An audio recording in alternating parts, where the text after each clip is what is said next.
Thanksgiving service, we have the opportunity to remain in the book of Mark. That there are 2 episodes. For those that may be a guest with us, we have been journeying 9 weeks already in a series of Mark commands and questions.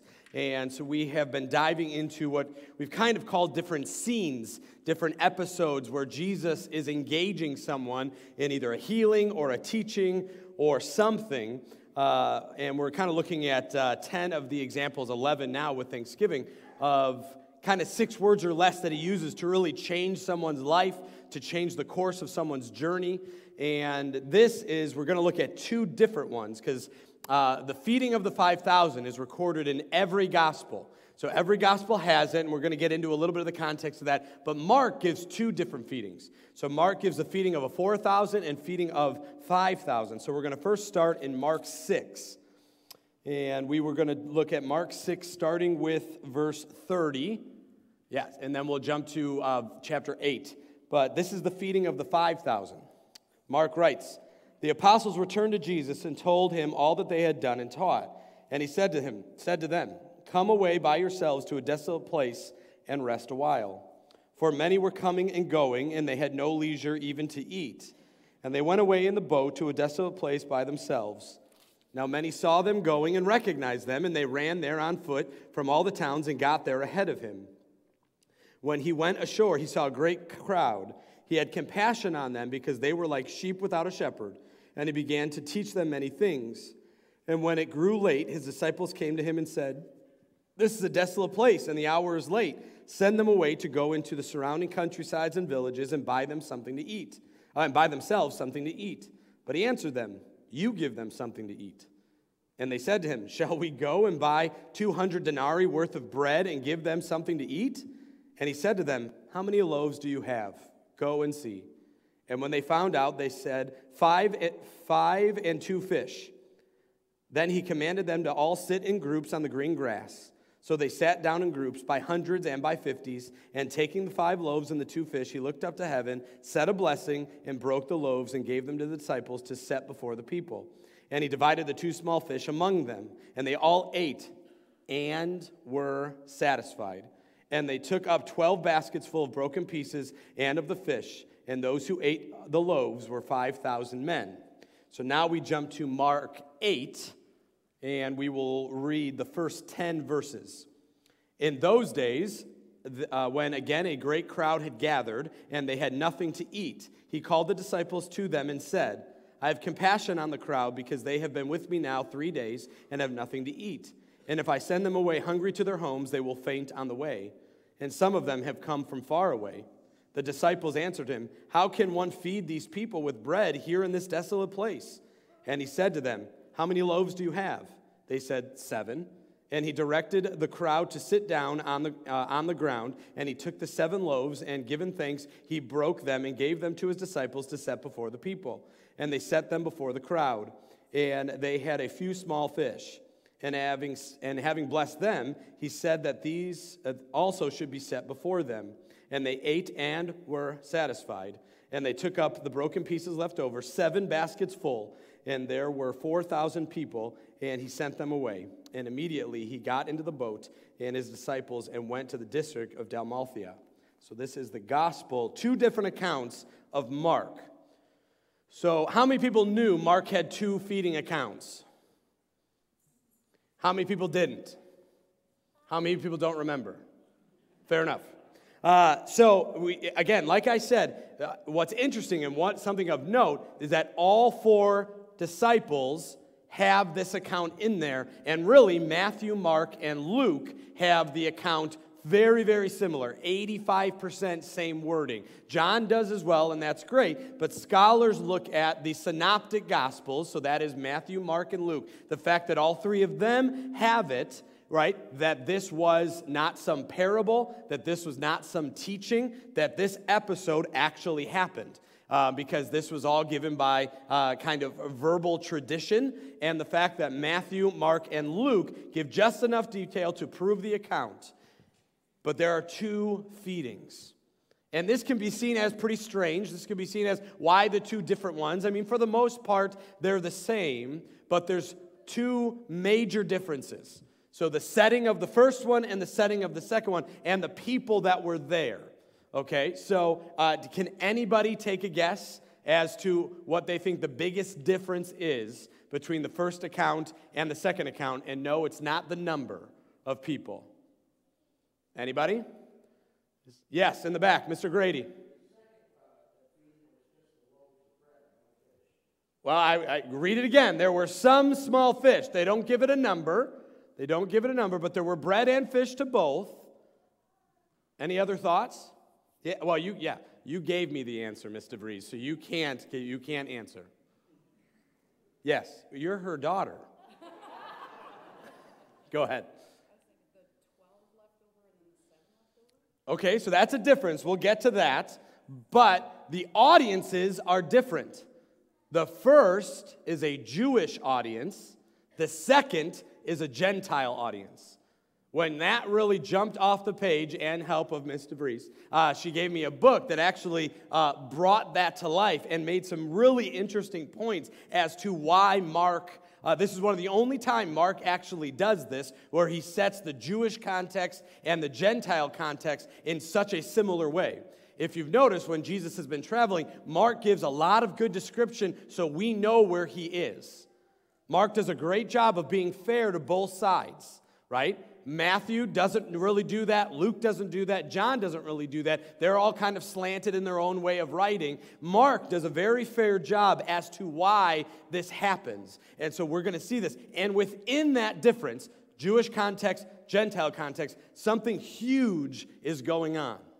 Something huge is going on as to why Jesus did what he did. The reason that he gave for doing the feeding, a miraculous feeding. I mean, this was a miracle, guys. This didn't normally happen, right? This isn't, like the loaves weren't that huge that could feed, a couple thousand different people. This was a miracle, okay?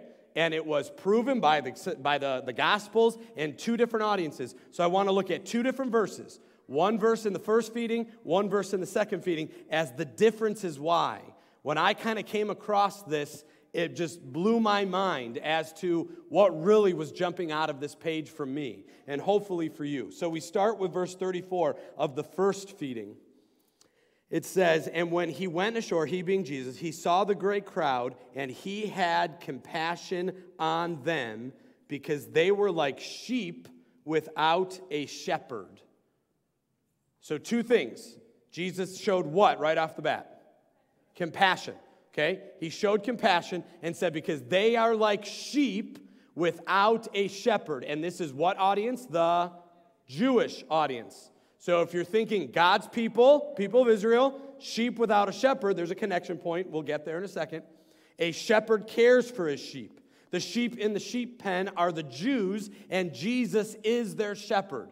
Mark is giving us this. This is a gift on Thanksgiving this morning. A shepherd cares for his sheep, tends for them, and feeds them. Now, I've never been a shepherd. I don't know a lot of shepherds. I don't know a lot about sheep.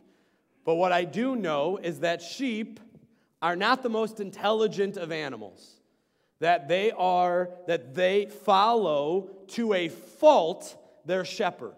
And they depend on their shepherd for everything. I watched a YouTube clip of this where they have like the gate, the sheep gate. So when sheep are grazing in the pastures and the shepherd just says, sheep come, and sheepdogs and whatever, they come and they will go through, they will file in through a gate. So if you have like a post here and maybe the speaker right there, they could create, and you'll have thousands of sheep. And they will just kind of line up and go through the way the shepherd wants them to. It's fascinating. It's actually quite beautiful to see this big group of sheep come through that. But they did an experiment where they put the two posts there, and they, for days and days, the sheep went through. And then the shepherd took the posts out. He moved the post, got rid of that post, and he got rid of that post, called the sheep. And thousands, we're talking, let's say 5,000 sheep, came through, and they literally came through the same width of the space. No sheep actually said, well, there's no post here, I'm going to go this way. No, sheep are so obedient that they followed, and you can YouTube this, it's fascinating. They will literally struggle to not be over here because they remember and trust their shepherd enough that the post was right here. It's unbelievable. You can YouTube it and see. And that is the relationship that a shepherd has with the sheep. That the sheep should follow blindly their shepherd. More to come on that in a little bit. So let's jump to verse 2 of chapter 8. So this is the Gentile feeding.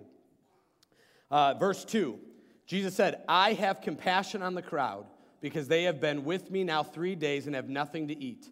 If I send them away hungry to their homes, they will faint on the way, and some of them have come from far away.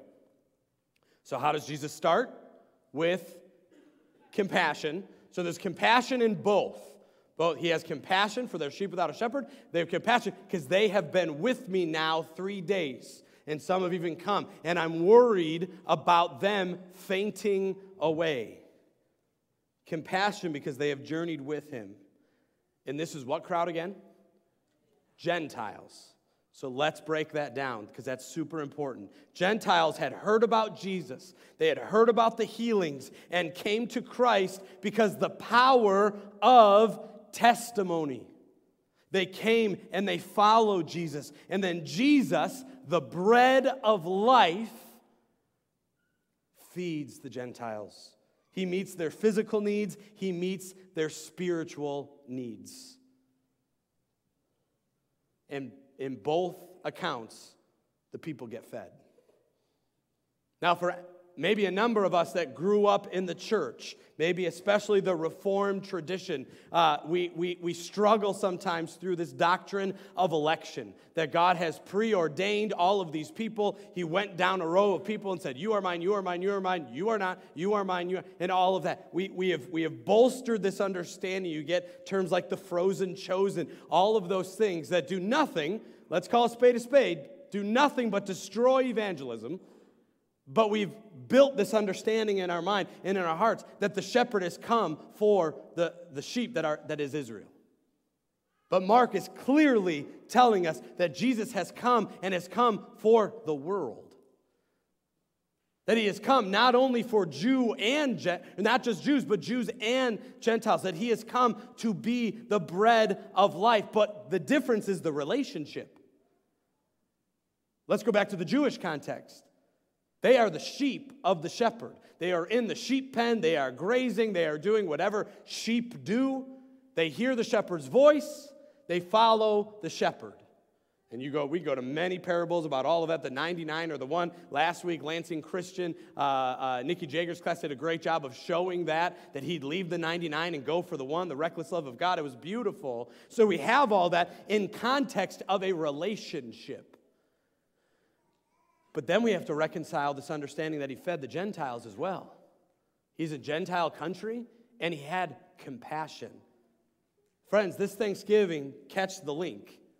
The link is compassion. Don't get caught up in the idea of election, because at the end of the day, I love you, but you and I are not that important to figure it out. It's God at work. God's compassion is bigger than any doctrinal understanding we will ever have. That God came to feed, God came to be the shepherd of the sheep and to be the bread of life, to meet the physical needs and the spiritual needs.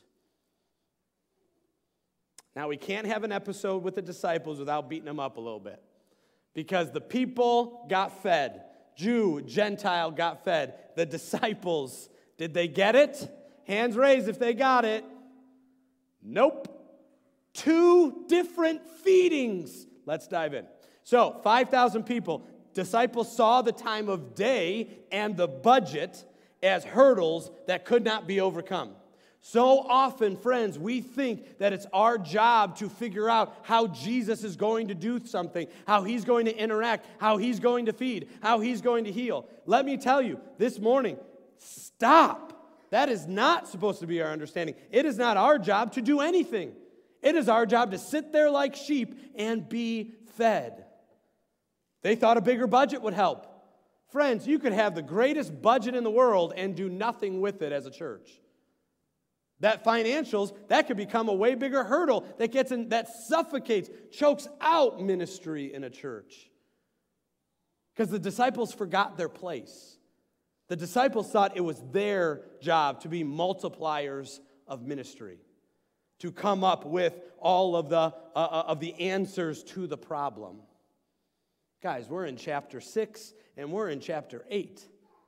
The disciples, they have seen and experienced so much of who Jesus is. He tells the waves to be quiet. He raises the dead. He heals the demonic.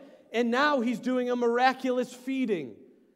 If the disciples were actually getting it, they wouldn't have stumbled into the traps that, I'm sorry to say, in 2018 we stumble in all the time. So the feeding of the Jewish feeding of 5,000, even though it was more because that was just the men accounted for, disciples saw that the time of day and the budget as hurdles that couldn't be overcome. In the Gentile feeding, Jesus engages the conversation. Did you catch that? In the feeding of the 4,000, Jesus said, I know the disciples aren't going to get it, so I'm going to start the conversation. He didn't even allow the disciples to step in it again, even though they do. And notice what they say. We go to chapter 8. So Jesus said, if I send them away hungry to their homes, they will faint, and some of them will have come from far away. Disciples. And the disciples answered him, how can one feed these people with bread here in this desolate place? Disciples, are you kidding me? How can one, they even sent her to one person. How can one person do all of this? Now, I don't know the time between the feeding of the 5,000 and the feeding of the 4,000, but let me just poll the audience this morning. If you were a part of the feeding of the 5,000, was that something you think you would have remembered? Hands raised if you would have remembered that. That probably would have impacted your life so much. You have 5 loaves and 2 fish. Again, even a shark, which I know it wasn't, even a shark would not have fed more than, I don't know, has anyone ever had shark? How many people do you think it could feed? 20, great. So 20, that's so much more. Even if they had 2 great white sharks, right? That still is only feeding 200 people because they were also satisfied.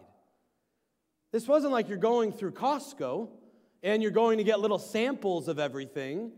Which, if you have little kids, great way to kill 3 hours and have lunch, by the way. The Hollandoners have never done that. This is a church, we should confess. Yes, we have. I love how the Bible, how Mark tells us, and all of the disciples tell us, they were satisfied. How many are going to some kind of Thanksgiving gathering with food this morning, or this afternoon? I mean, really, if you're going to a Thanksgiving gathering without food, you're doing it wrong. But you guys are going to eat probably till over satisfied. Amen? Amen. Okay. They were satisfied. Their hunger was quenched. Their thirst was quenched because Jesus showed compassion, but the disciples didn't get it. How can one feed all of the people in a place like this? Friends, what we have to remember this Thanksgiving, and even more so than just Thanksgiving, the multiplication, the ministry was Jesus' job. It was never the disciples' job. The making of ministry, friends, that's never our job. Our job isn't to come up with all of these great ways to multiply the gospel and do all that. No. Our job is just to distribute. And I love how Mark says in both accounts, he walks through it. Jesus does the miracle, does the feeding, and then puts it in the hands of the disciples to give the food. Let's call a spade this morning. People just could have come to Jesus, and he could have just put like a lunch line in a cafeteria. Jesus could have been, the great shepherd and the great lunch lady in the sense of he could have just given it from himself, but he doesn't. Jesus puts it in the hands of his disciples. Even though they don't get it, he still says, I'm going to use you to distribute who I am.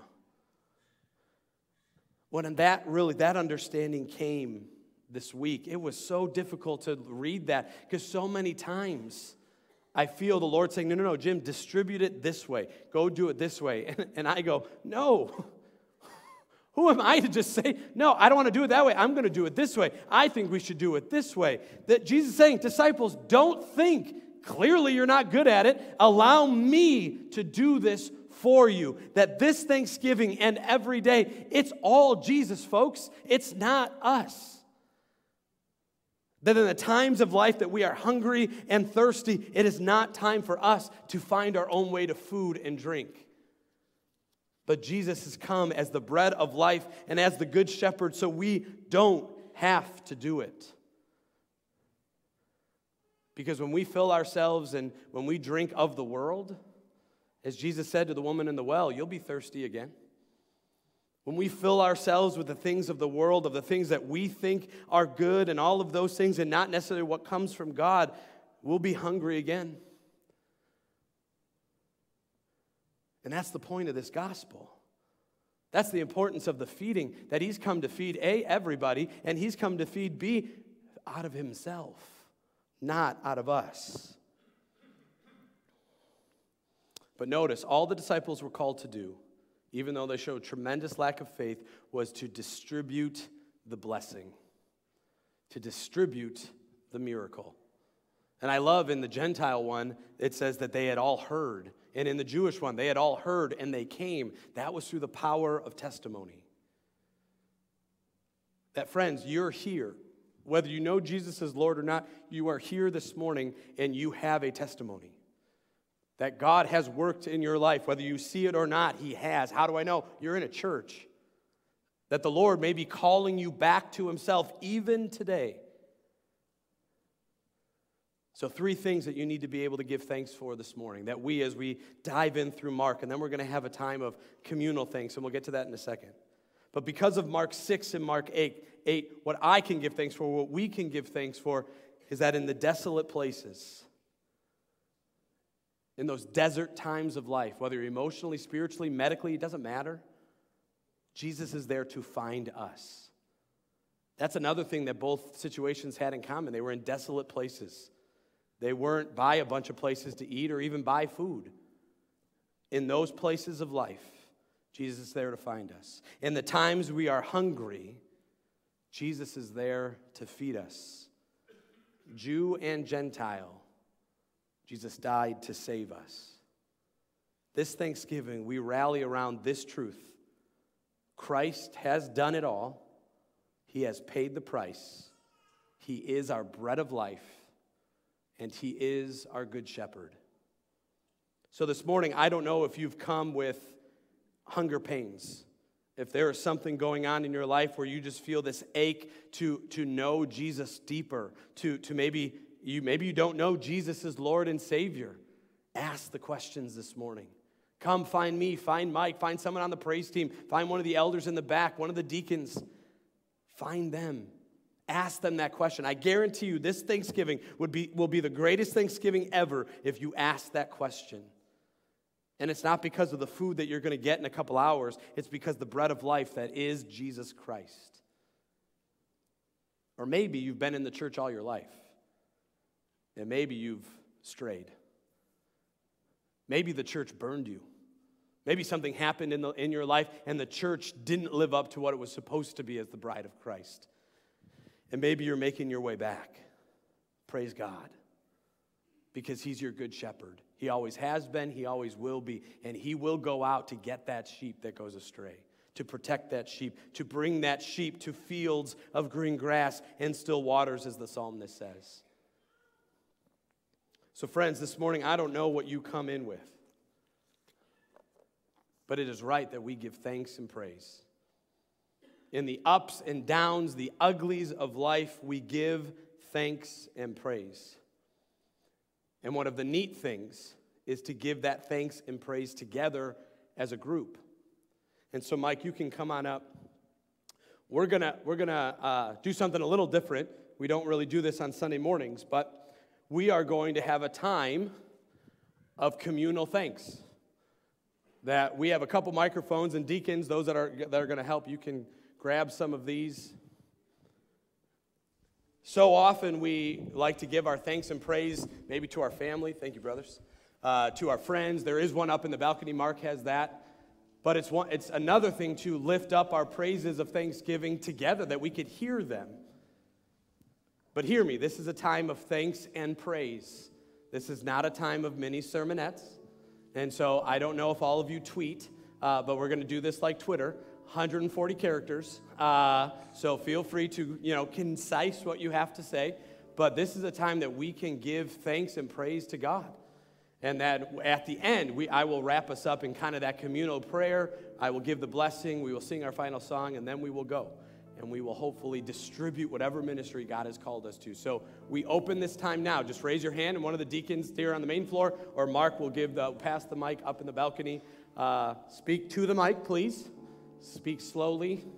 And remember, 140 characters.